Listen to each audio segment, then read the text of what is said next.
Maya's exclusive কোচে শিক্ষার্থী বন্ধুদের স্বাগত জানাই। আজকে তোমাদের যে ভিডিও নিয়ে এসেছি বিশ্বের ভাষা ও ভাষা পরিবার সম্বন্ধে। আগের দিন একটা ছোট্ট ভিডিও ছিল। আজকে আমরা যেটা কেন্তুম গোষ্ঠী, সেই কেন্তুম গোষ্ঠীর কয়েকটি ভাষা সম্বন্ধে সামান্য কিছু আলোচনা করব। কেন্তুম ভাষাগোষ্ঠীর ভাষাগুচ্ছ হচ্ছে 5টি ভাগে। গ্রিক, যেটা আলোচনা হয়ে গেছে, লাতিন বা ইতালীয়, ওটাও আলোচনা হয়ে গেছে। ওর মধ্যে পড়ছে আমাদের ফরাসি, স্পেনীয়, পর্তুগিজ, এগুলো। তার মধ্যে আজকে ফরাসিটা আলোচনা করব, লাতিন বা ইতালীয়। এছাড়া থাকছে কেল্টিক। কেল্টিকের মধ্যে থাকবে আইরিশ, ওয়েলস এবং টিউটনিক বা জার্মানিকের মধ্যে থাকবে ইংরেজি, আর এছাড়া তোখারীয়। এই কটা ভাষাগোষ্ঠী। তাহলে ফরাসি ভাষায় আসছে আমরা। লাতিন ভাষা থেকে উদ্ভূত হয়েছে যে রোমান্স বর্গীয় ভাষাসমূহ, অনেকগুলো ভাষা, তার মধ্যে ফরাসি হচ্ছে শ্রেষ্ঠ। খ্রিস্টীয় 9ম শতকে স্ট্রাসবুর্গের মনুমেন্টে এই ফরাসি ভাষার প্রাচীনতম নিদর্শনটা পাওয়া যায়।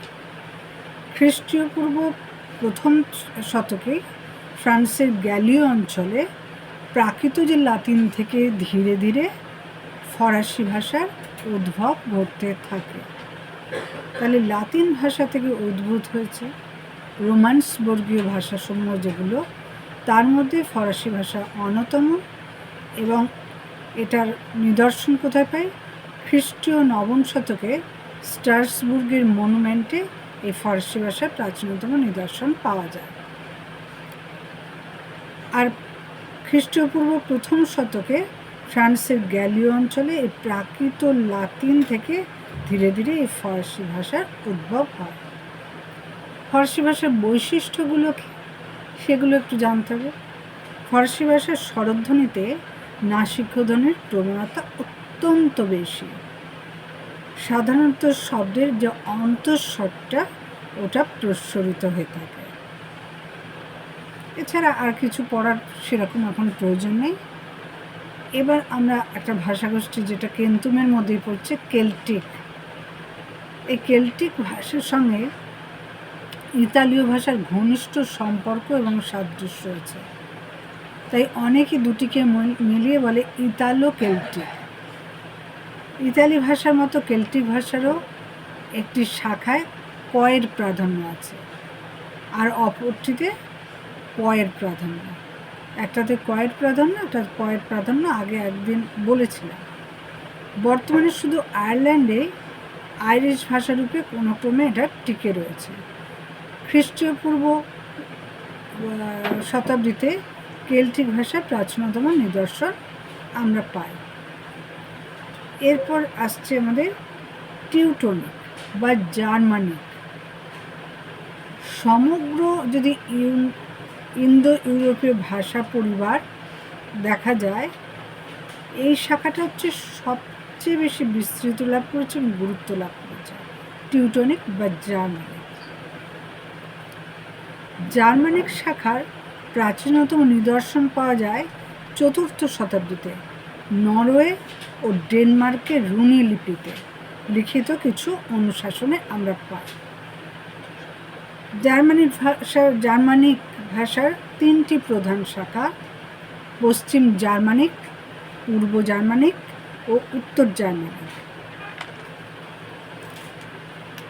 এই জার্মানিক তথা টিউটনিক ভাষাগোষ্ঠী যে শাখাটি পশ্চিম জার্মানিক নামে পরিচিত, ওটাই কালক্রমে প্রত্ন জার্মান, ইংরেজি, ডাচ ইত্যাদি ভাষার উদ্ভব ঘটিয়েছে।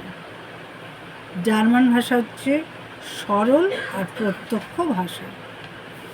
এরই অন্যতম হচ্ছে আমাদের ইংরাজি ভাষা। ইংরাজি ভাষার প্রাচীনতম উল্লেখ পাওয়া যায় আমাদের 7ম শতকে। 9ম শতকের সাহিত্যে নবম শতকের যে সাহিত্য, ওটা পশ্চিমী স্যাক্সন ভাষায় রচিত। প্রাচীন ইংরেজি অ্যাংলো স্যাক্সন নামে এটা অভিহিত ছিল একটা সময়। পশ্চিম জার্মানিক শাখার একটি ভাষাই আমাদের হচ্ছে ইংরাজি।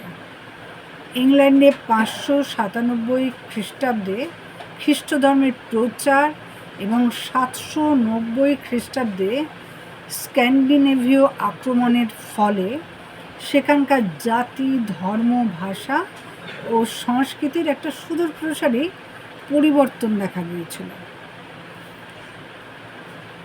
ইংরেজি ভাষার 1/3 শব্দই উত্তর জার্মানিক ভাষাগোষ্ঠীর অন্তর্ভুক্ত। যদি ইতিহাস বিচার করা যায় তাহলে ইংরেজি ভাষা 3টি পর্যায়ে বিভক্ত। প্রাচীন ইংরেজি, যেটা অ্যাংলো স্যাক্সন যুগ 449 থেকে 1066 খ্রিস্টাব্দ পর্যন্ত, মধ্য ইংরেজি তথা নরম্যান যুগ, যেটা 1066 থেকে 1476 খ্রিস্টাব্দ, এবং আধুনিক ইংরাজি যেটা রয়েছে সেটি 1476 খ্রিস্টাব্দে ক্যাক্সটনের মুদ্রণযন্ত্র যে প্রতিষ্ঠা হলো,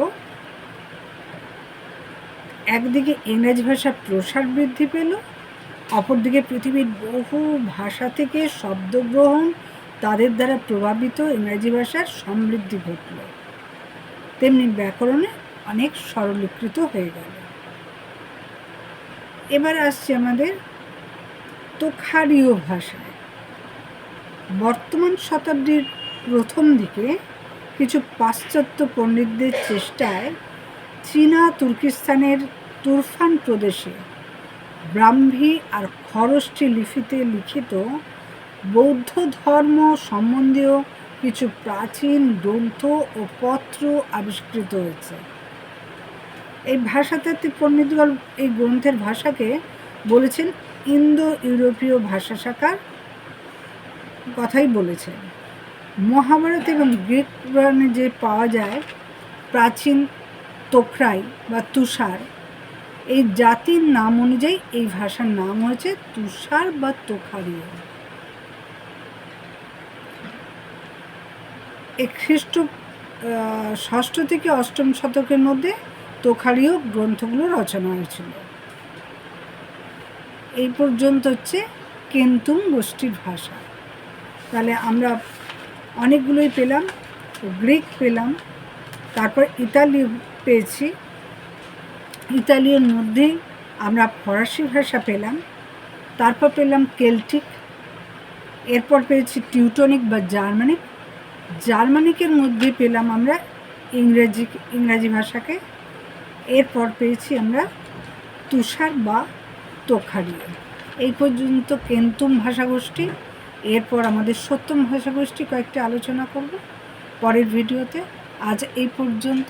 ভালো থেকো, কেমন লাগছে জানিও, আর ভালো লাগলে সাবস্ক্রাইব করো, বন্ধুদের মধ্যে শেয়ার অতি অবশ্যই করো।